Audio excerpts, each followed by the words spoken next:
Well. Hello everyone. How you doing? So another video.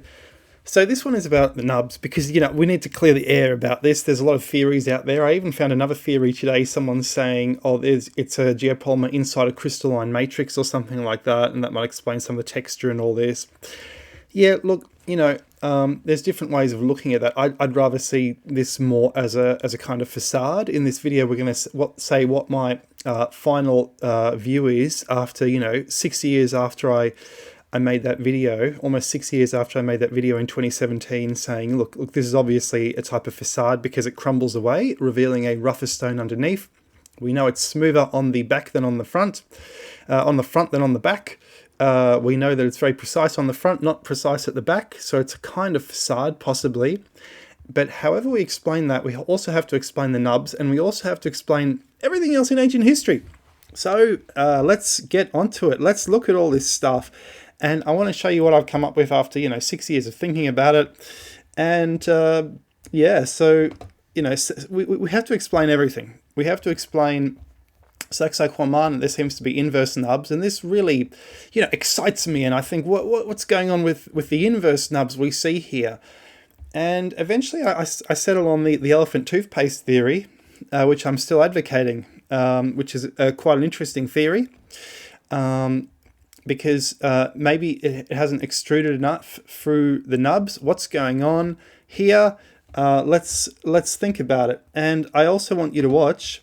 About a year ago, I made this. That was before I renovated my house. The toothpaste method of stone stitching at Peru. Inca Nubs is intruded stone welding, stone mixture. I'm still into this, but also these videos here, I think you should watch them. Guys. You won't believe the origin of alchemy symbols, and does alchemy and I come up with an ancient periodic table of alchemy, which is quite interesting. So I think that's important. The fascination they had with chemistry is just really interesting. So there we go again. The same thing in Egypt, and I want to mention some things about the nubs which we need to explain. So I've put that into a Word document. So let's look at that. So while a lot of work goes into the precise cut of the stones, how the stones are cut. Oh, hang on, let's pause that.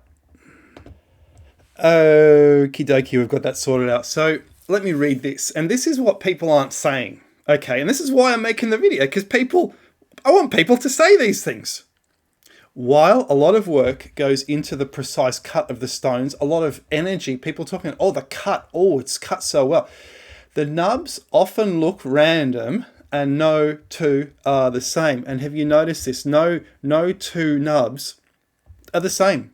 They're always different. And why are they always different? Well, the stones are also always different, but why is this? It's because you can't control the chemical process at high temperatures. That could be why. And much of the time, the nubs are a different color to the surrounding rock. And that's not always the case. And that's why we're confused about this. Everyone's confused about this. I'm confused about this. But you notice this, that sometimes the nubs are a slightly different color to the surrounding rock. And sometimes they also droop downwards. Sometimes also they appear to be sawn off. That's another thing. But they never look the same. Why is that? Possibly because it's an uncontrollable chemical process. Now here's another thing. If the nubs are an elephant toothpaste, so the stones being stitched internally and held together internally, and we're going to find some evidence of why they would use this technique. An elephant toothpaste is basically driven by peroxide, which introduces oxygen bubbles into a gloopy mixture, and it expands that mixture. It's a cheap way of expanding that mixture. But the problem is, if you do that, you reduce the density. That means the nubs will be lower density than the surrounding rock. Now, I don't have close-up pictures of these knobs, so I can't see if there's air bubbles in there. But if hot fluid was used instead, which is another way of doing the same thing, another type of elephant toothpaste, and you just pour it in from the top, the nubs will also be lower density than surrounding rock. And that's the thing. So we'll be able to use a microscope or just visual examination to see if the nubs have more air bubbles, if they're less dense. And this will prove the technique, but I don't have access to Peru. I'm too busy, I'm working, etc. You see. So that's the thing. And this gets even better because hang on, I'll just So the thing is, we'll actually be able to prove if there was a lower density, and if the nubs are lower density than the surrounding rock, this will prove the chemical process. So I want someone to do this, but I don't have access to it. So, and there's another thing, stitching from the top. So you know the top of Sacsayhuaman especially. I think von Daniken pointed out the top of Sacsayhuaman, it's very melted. So you'd be pouring the mixture in through the top. So it would be gravity-fed internal stitching going into the stones, and eventually this would come out as something that looked like nubs. And that they're going into, why do the nubs come out into the bottom of the rocks rather than to the top of the rocks? That might be... Look, there are several reasons for that, but we might cover them in this video. So the other thing is this, and this is why I think it's stitching, because stitching, string, rope was a massive part of the ancient world until the modern world began with the fall of the Byzantine Empire. So historians like to say, okay, the Byzantine Empire, although they had outlawed slavery because they had become Christian, they'd got rid of the gladiatorial games, replaced them with horse races. They were still backward looking. They still saw themselves as ancient Romans, but in a medieval world. So they were looking to the past. So as soon as they fell, it sort of synchronizes with the introduction of the printing press decades later, bookstores, and the rise of the middle class. So the backwards Roman Empire, although it also had a middle class, fell, and that was the beginning of the modern world. But still, we see ancient techniques in use in the Tudor period, and if you look up documentaries on YouTube about the Tudor period, you'll see that they had everything was sewn. Everything was sewn back then. And we're going to look at that in this video. In ancient times, boats were sewn, wood or leather. In Tudor times, fences, shoes, clothes, houses were all stitched or pinned. Buttons were around, but lesser used. So let's go back to what we were looking at. There we go. Let's get that out of the way. And let's look at all that. So again, looking at this, it seems to be possibly something of a facade. It's weird looking, it's strange looking. How do you get that fit?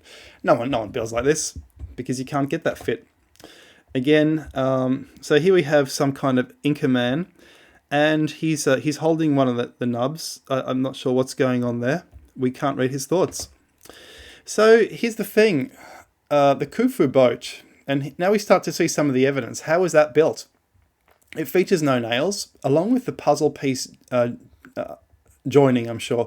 Its builders connected adjacent planks with mortise and tenon joints, a kind of peg-in-hole technique. They also lashed the hull planks together with rope made of a grass called halfa.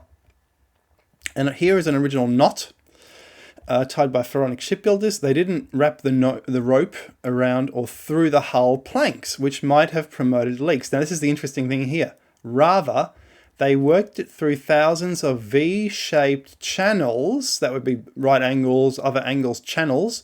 They laboriously carved into the inside faces of planks. In essence, they sewed the ship together, and you can visualize that, what that would look like in your own mind.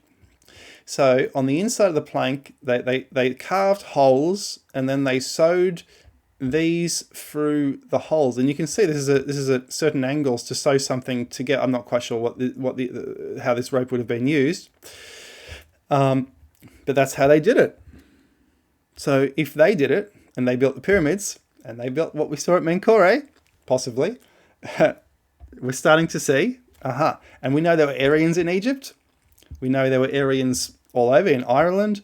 Machu Picchu, those are Irish-looking houses. We're starting to put the pieces together, you see.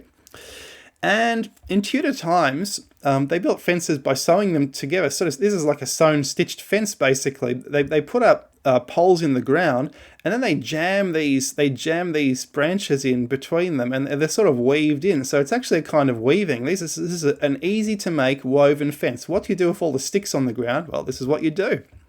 Cut the lower hanging branches, and suddenly you have a very strong fence which will last many years, many years. And it goes on and on. Sewn clothing. So now we only sew the shoes, but before they used to sew all your clothing together. So if you have a shirt and the split goes all the way down, you're sewing everything up. you're always sewing things together. It's how they envisaged the world. And they would start to see that the world is being sewn together because everything they did in ancient times was sewn together. It's amazing. So we see they made boats that way in ancient times. If the Egyptians did it, why not the rest of Europe, since there were Europeans living in Egypt? And it just goes on and on and on. We look at the early musical notations. There's some early musical notation, basically, from the 1100s. And they're called notes because they're knots, because they're a string language. They're knots. That's why they're called notes. And there's certain lengths on a stave. Why is that? I think the notes actually come from a harp or a lyre or a kithara or whatever you want to call, which is a guitar. Kitara is the Greek word, and that made from there we get guitar. But do you see, these have to be tied off somewhere, and they're different lengths, and wherever they are tied off is the note, and that gives you the length, which is the note based on the knot. So the knot fixes the length, hence they're called notes. And this is part of how they saw the universe functioning. They saw the universe functioning as a series of vibrations of noise, and this is basically what they write in all the ancient religious books. First there was silence, but then there was some noise, and this created the universe, and this was their quantum mechanics. Yeah, it's just incredible. And this is a video I made, pre-Inca alphabet. I don't look up Hawaiian shirts. I don't know what's going on there, but pre-Inca alphabet musical nub code found in Irish books. So this is Book of Ovens or Book of Owens. And basically I said, look, you want to look up early music, early notes notation. This is a table of, in this ancient book from the Dark Ages, of the Ogham, the Ogham language. So it's probably called the Book of Ogham. But it actually shows something that almost looks like music. So this is the progenitor, and it's basically knotted at certain lengths. And this is what made me realize, oh, hang on, the Irish, in addition to their stone Ogham language, their written Ogham language, which is obviously the same as the Kipu of the Inca world, well, they must have had this in string form, and all these strings have rotted away, and So people aren't realizing and allowing for the fact that, in previous peoples, even previous high-tech societies, there would have been technologies which just haven't survived. So in this case, the technology that hasn't survived in Ireland has been the string form of their string language. We only see this carved in wood or stone. And these are letters of the alphabet, basically, but they're notes, you see. And do you know, so notes are also letters of the alphabet, the musical notation? Fascinating, just amazing. There's Ogham, and the Ogham just survives as stone in Ireland at the moment. So even the stone is fragile. This is kept behind glass in museums, stone is fragile as well. So look, that's my pitch. That's basically my pitch. So basically, this is a highly exothermic reaction. You pour it in from the top. You stitch these stones. How do you get all these stones to stay together? Eventually, you stitch them together. You use string. You sew them. And the string is the shamir, the worm that crawls through the rock. And it comes out as elephant toothpaste, as a nub down the bottom of the rock. You want to stitch it see, the thing is, you want to stitch one rock to another. Maybe the excess comes out through there. So they would have had to have carved holes in the rocks. And then with some technology, and then they pour the liquid through in order to stitch everything together. It comes out as nubs. Look, that's the explanation I've come up with. I don't see any other way they would have done it, reconciling the ancient belief in chemistry with the knowledge of chemistry. We know the Incas were very big into chemistry. I don't see gigantic mirrors fusing these together. I see this as a chemistry facade. It's put together as a kind of facade. Even here at Sacsayhuaman, this is not just carved stones, but carved a facade which has been placed on top, because you just can't build this way. You just can't do it. You can't get that fit right. You have to lift and raise this stone hundreds of times before you get that fit absolutely right. Or you put a chemical facade on there. It fuses. It looks like stone. It's a kind of geopolymer, and then you'll stitch it all together internally using chemical means, using an oxidizing agent. to expand a liquid, maybe to heat up a liquid. The liquid goes through. It's a toxic liquid. It's a smelly liquid. Lots of people would have died doing this, but it happened, and they did it. And this is how it worked. It's all chemistry here. That's everything we're looking at is chemistry. And of course, the archaeologists aren't going to say this because they don't understand anything about chemistry. Even the geologists, fellow scientists, don't understand chemistry. They say lots of rocks were formed slowly over millions of years. That's not how you form any crystal. Crystals must be formed quickly. Rocks must be formed quickly. Anyway, guys, I hope you've enjoyed this video, and I'm going to stop recording. Also, guys, you know, I'm doing loans in Australia, mortgages and stuff. So, you know, if you've got any business to throw my way, much appreciated. Cheers, guys, and happy adventuring.